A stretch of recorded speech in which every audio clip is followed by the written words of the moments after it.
Halo semua, pada video ini kita akan mengulas siapa itu Isa Al-Masih dan saya akan mengulasnya berdasarkan bukti sesuai dengan apa yang tertulis di dalam Al-Quran. Sumber ayat-ayat Al-Quran yang saya kutip berasal dari situs kemenak.go.id. Jadi ini adalah situs resmi Kementerian Agama pemerintahan kita. Oke, sekarang kita mulai ya. Siapakah Isa Al-Masih? Di dalam Al-Quran, surat 3 ayat 45 dikatakan bahwa Isa adalah putra Maryam. Di dalam surat 3 ayat 47, tertulis bahwa Maryam tidak bersuami. Jadi Isa tidak mempunyai ayah, tidak ada silsilah ayah Isa di dalam Al-Quran. Siapakah Maryam? Di dalam Al-Quran surat 66 ayat 12, dikatakan bahwa Maryam adalah putri Imran. Siapakah Imran? Di dalam Al-Quran surat 3 ayat 33, dikatakan bahwa Imran adalah orang yang keluarganya dipilih oleh Allah. Apa maksudnya keluarga yang dipilih oleh Allah? Di dalam Al-Quran surat 19 ayat 28, tertulis bahwa Maryam ibu Isa adalah saudara Harun. Siapakah Harun? Di dalam Al-Quran surat 7 ayat 142, surah 28 ayat 34, tertulis bahwa Harun adalah saudara Musa. Ya, saudara Musa, kamu tidak salah dengar, Harun saudara Musa. Jadi Isa adalah anak Maryam tanpa ayah, cucu Imran, keponakan Harun, keponakan Musa. Penjelasan tentang keluarga Isa yang berdasarkan Al-Quran adalah seperti ini. Apabila ada penjelasan lain tentang keluarga Isa, sumbernya pasti bukan dari Al-Quran atau hanya tafsir. Jika teman-teman membaca Alkitab, teman-teman pasti langsung tahu bahwa ada yang berbeda antara silsilah Yesus dengan silsilah Isa. Yesus mempunyai ayah yang bernama Yusuf dan ibu yang bernama Maria. Yusuf dan Maria adalah keturunan Raja Daud yang berasal dari suku Yehuda. Sedangkan Musa yang mempunyai saudara bernama Harun, saudari bernama Miriam, ayah yang bernama Amran, berasal dari suku Lewi. Yesus berjarak puluhan generasi dari Musa. Zaman Musa kira-kira 1600 tahun sebelum zaman Yesus. Oleh karena itu kita harus memeriksa lebih lanjut siapakah Isa yang ada di dalam Al-Quran. Al-Quran adalah kitab suci seluruh umat muslim. Seluruh umat muslim percaya bahwa Al-Quran adalah wahyu dari Allah melalui Nabi Muhammad. Al-Quran dijaga oleh Allah. Al-Quran di seluruh dunia sama dan tidak berubah. Tidak ada satu kesalahan pun di dalam Al-Quran. Di dalam Al-Quran, surat 4 ayat 82 dikatakan bahwa jika Al-Quran bukan dari Allah, maka akan banyak pertentangan di dalamnya. Jadi, jika ada satu ayat di dalam Al-Quran yang salah, berarti seluruh Al-Quran salah. Jika Al-Quran salah, umat muslim sudah gak punya lagi pegangan iman sama sekali. Jadi jika Isa yang dimaksud oleh Nabi Muhammad adalah Yesus, berarti silsilah Isa yang di dalam Al-Quran salah. Sedangkan Al-Quran tidak mungkin salah kan? Al-Quran adalah wahyu Allah melalui Nabi Muhammad. Mana mungkin Allah yang maha tahu tidak tahu tentang silsilah Yesus kan? Jadi bagaimana cara mempertahankan silsilah ini supaya Al-Quran tidak salah? Jadi bagaimana cara membela Allah, Nabi Muhammad dan Al-Quran? Jika kamu memperdebatkan silsilah ini dengan umat muslim, maka kamu akan mendapatkan salah satu atau semua jawaban seperti ini. Yang pertama, kamu tidak paham Al-Quran. Al-Quran terjaga, tidak berubah, dan tidak mungkin salah. Yang kedua, Alkitabmu yang salah. Alkitabmu sudah korup. Yang ketiga, orang zaman dulu biasa memanggil nama dengan julukan leluhurnya. Yang keempat adalah kata saudara yang terdapat pada ayat yang mengatakan bahwa Harun saudara Maryam, maksudnya bukan saudara kandung. Yang kelima adalah ada dua Harun. Harun saudara Maryam yang di Al-Quran bukan orang yang sama dengan Harun saudara Musa.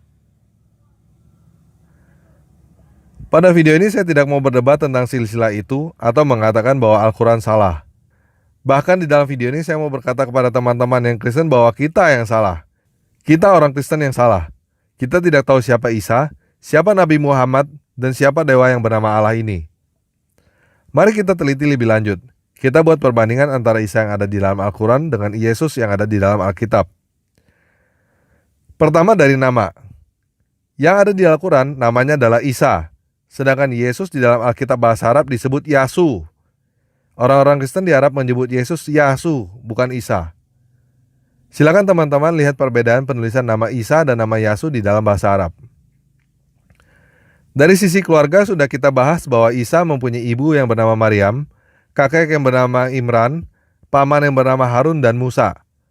Sedangkan Yesus mempunyai ayah yang bernama Yusuf, ibu yang bernama Maria, kakek dari ayah bernama Yakub, kakek dari ibu bernama Yoakim.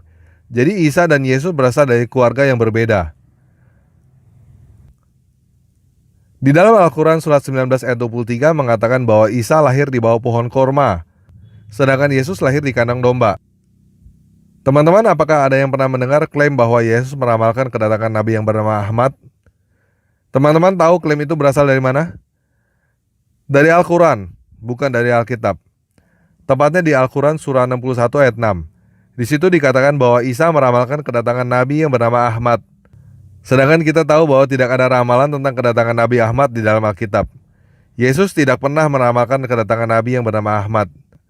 Malahan di dalam Alkitab Yesus meramalkan kedatangan para Mesias palsu dan para Nabi palsu. Kita juga tahu dari para saksi mata bahwa Yesus mati disalibkan dan bangkit dari kematian pada hari yang ketiga. Tetapi Al-Quran surah 4 ayat 157 mengatakan bahwa Isa tidak pernah mati disalibkan. Jadi orang yang diceritakan di dalam Al-Quran ini mempunyai nama yang berbeda, berasal dari keluarga yang berbeda, lahir di tempat yang berbeda, mengajarkan hal yang berbeda, dan mati dengan cara yang berbeda. Sekarang apakah udah jelas teman-teman? Sampai di sini apakah ada teman-teman yang Kristen yang masih mau mengatakan bahwa Isa adalah Yesus? Apakah teman-teman yang Kristen sudah bisa melihat betapa bodohnya kita bila kita mengatakan bahwa Yesus adalah Isa? Jika teman-teman ada kenalan saudara-saudari Kristen lain yang masih berpikir bahwa Yesus adalah Isa, tolong share video ini kepada mereka supaya mereka juga tahu siapa itu Isa.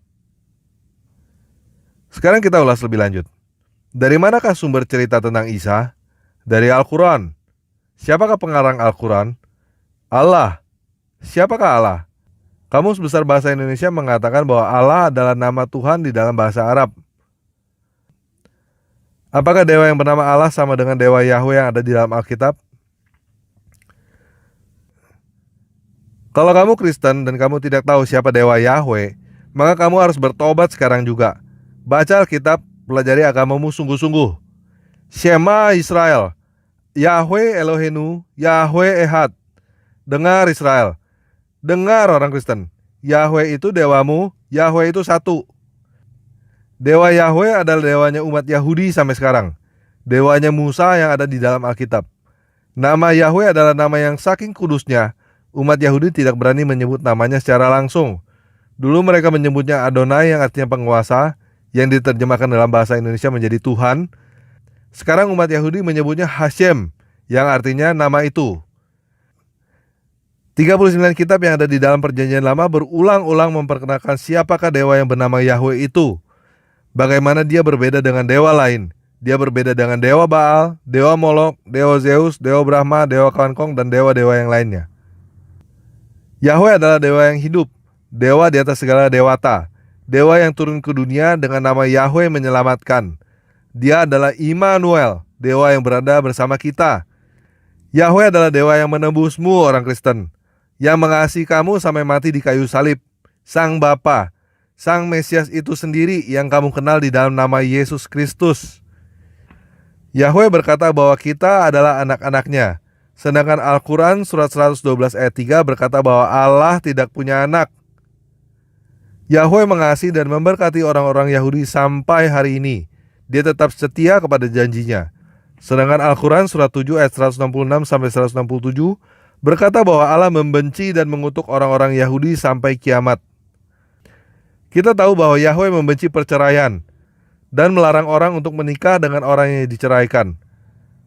Al-Quran surat 33 ayat 37 menyatakan bahwa Allah memerintahkan orang untuk bercerai dan memerintahkan orang untuk menikah dengan mantan istri anak angkatnya sendiri. Dewa Yahweh yang ada di Alkitab tidak pernah menipu. Sedangkan Al-Quran surat 3 ayat 54 menyatakan bahwa dewa Allah melakukan tipu daya. Udah jelas guys? Udah lihat? Apakah udah lihat dengan jelas seperti apa dewa yang bernama Allah itu? Apakah kamu masih mau berkata bahwa Allah adalah bapamu, sedangkan dia sudah berkata bahwa dia gak punya anak? Apakah kamu masih mau bernyanyi meninggikan nama Allah, padahal di dalam Al-Quran surat 9 ayat 5, Allah menyuruh orang untuk berperang melawanmu orang Kristen? Apakah teman-teman sudah mengerti bahwa menerjemahkan God menjadi Allah di dalam Alkitab adalah kesalahan fatal? Keluaran 23 ayat 13 berkata, "Kamu jangan memanggil nama dewa lain." Tetapi kita bukan hanya memanggil nama dewa lain, kita bahkan memasukkan nama dewa lain ke dalam Alkitab dan menyebutnya Bapa. Guys, sekarang saya mau share pandangan saya. Menurut saya kita harus mengakui kesalahan kita dan bertobat.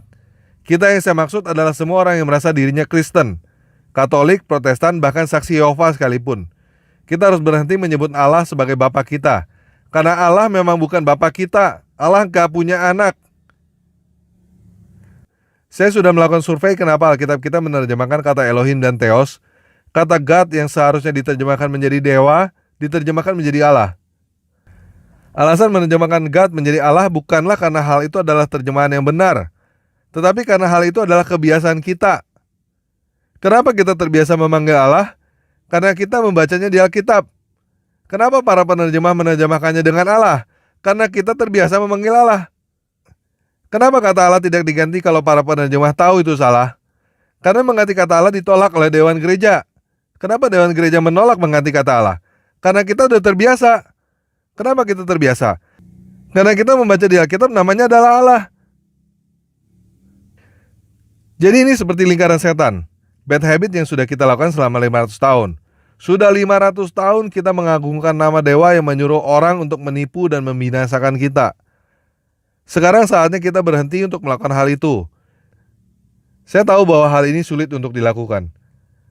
Banyak pertanyaan dan perdebatan yang akan timbul. Tetapi saya sangat percaya bahwa hal ini adalah hal yang benar. Hal yang harus kita lakukan. Jadi apakah hal ini mudah untuk dilakukan? Jelas tidak. Tetapi bukankah ini artinya bertobat? Mengakui kesalahan kita dan berbalik dari kebiasaan-kebiasaan kita yang salah? Guys, saya mau melakukan sesuatu untuk memperbaiki hal ini. Saya sudah mulai dengan mendirikan openbiblika.com dan sudah mulai menerjemahkan ulang Alkitab dari bahasa asli ke bahasa Indonesia dengan judul Alkitab Tanpa Ragi. Saya tidak berusaha untuk mendirikan aliran Kristen yang baru atau pengajaran baru. Saya berusaha untuk menerjemahkan Alkitab secara profesional, sesuai dengan kamus bahasa Indonesia, dengan terjemahan yang tepat tanpa kebiasaan-kebiasaan buruk kita seperti menyebut nama dewa lain untuk mengganti nama dewa kita. Pada video ini saya mau mengajak teman-teman untuk mendukung apa yang saya lakukan. Hal ini bukan hal yang mudah bagi saya. Saya butuh dukungan teman-teman semua, walaupun denominasi kita berbeda. Teman-teman bisa mendukung apa yang saya lakukan dengan berbagai cara. Teman-teman bisa mulai dengan dukungan doa, dukungan tenaga, dukungan dana, dan lain sebagainya. Teman-teman juga sudah mendukung apa yang saya lakukan hanya dengan subscribe, like, dan share video ini. Supaya semakin banyak saudara-saudara seiman kita lainnya yang paham bahwa Isa bukanlah Yesus dan Allah bukanlah dewa kita.